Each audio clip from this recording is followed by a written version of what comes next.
I'm sick and tired to hear people complain about people that support the settlements. I mean, it's just, people in this world create this atmosphere as if that people that support settlements are the most immoral, most horrible persons ever. And I mean, it's just insane. What are, you need to see things for what they are. It's very important. What are settlements? What are settlements? Settlements are Jews building houses on an empty land. That's what settlements are.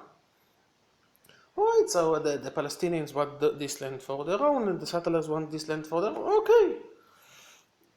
If somebody takes somebody, something doesn't belong to anyone, just somebody just wants it, it's not that a horrible thing. There is no legal issue. You're taking an empty land, especially that the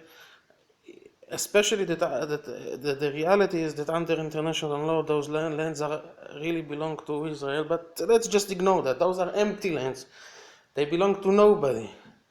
And Jews just go there and build houses, and that's just such a horrible crime. You have to, if you're a politician, one of the things that you have to be against is against the settlements, because if you're not against the settlements, you're just the most immoral human being, and you have no future in politics.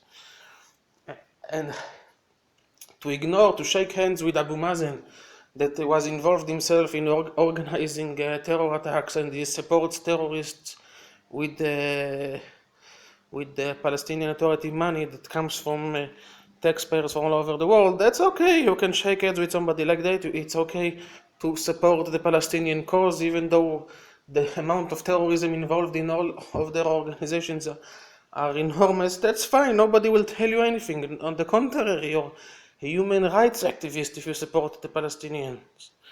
And if you support Gaza, I mean, Gaza is the biggest humanitarian crisis in the world, and you have to support those poor people that just admire Hitler and just until recently called for the murder of Jews regardless of where they live. I mean, it's just amazing. It's just amazing. If you support Gaza, if you support the Palestinian Authority, two organizations that are without a question involved in terrorism all the time, under their own laws and under their own constitutions. You're a human rights activist. But if you're against Jews building houses on an empty land, wow, you are the most horrible person ever to exist, and you must be boycotted and condemned on every media outlet all over the world. I mean, as Jews, I think we are quite accustomed to see the world acting in such an insane way towards us, but nevertheless, I think it's still important to say those things. Honestly, it's just insanity in its purest sense, and somebody has to say those things. It's just insanity. There's no other way to describe it.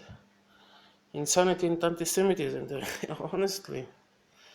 Yep, I think that's all I wanted to say for now. Let's see if I didn't miss anything.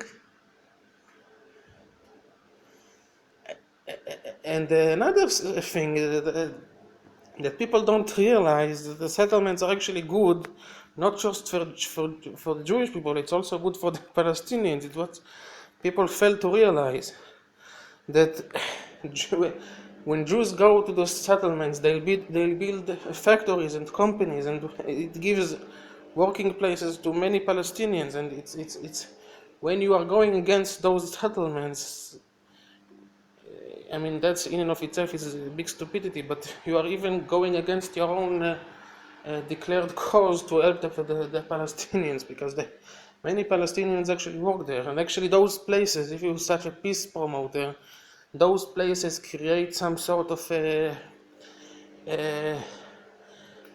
zone that Israelis and Palestinians can meet and come together. I think that the problem is unfortunately far more complex to be solved like that, because it's rooted in their education system and in their culture, but still there is something to it. So that's one more thing, that if you're going against settlements, you're actually doing damage. It's like a lose-lose situation. There is no benefit for for anybody. And another thing, people are so foolish, honestly, so foolish and so ignorant. You have to really be ignorant to know not to know basic facts about the history of the Middle East. The Arabs always wanted the entirety of Israel. It's not like they want the settlements. They just want to grab even just small amounts of the land, little by little, until they will be able to take everything. It was never about the settlements, the same way it's never about just Jerusalem or the 67 borders. It's never about that. And honestly, you have to be so foolish not to recognize this reality. I mean, honestly, the fact that the politicians all over the world basically are speaking as if the 67 borders are, that's what will bring peace or all sorts of things like that, it's all nonsense. It's all, honestly, it's all fiction. And it's only because politicians don't really care about the truth. They care about diplomacy and they care about their own states. So they don't give a damn if they tell lies to the rest of the world. But the reality is, you can hear some people say that simple truth, like Colonel Richard Kemp from the UK, that will say it very bluntly, that the reality is, unfortunately, that what the so-called Palestinians want is just the end of the state of Israel. Even if the Jews will have only one city, they won't rest until this city will come Jew-free.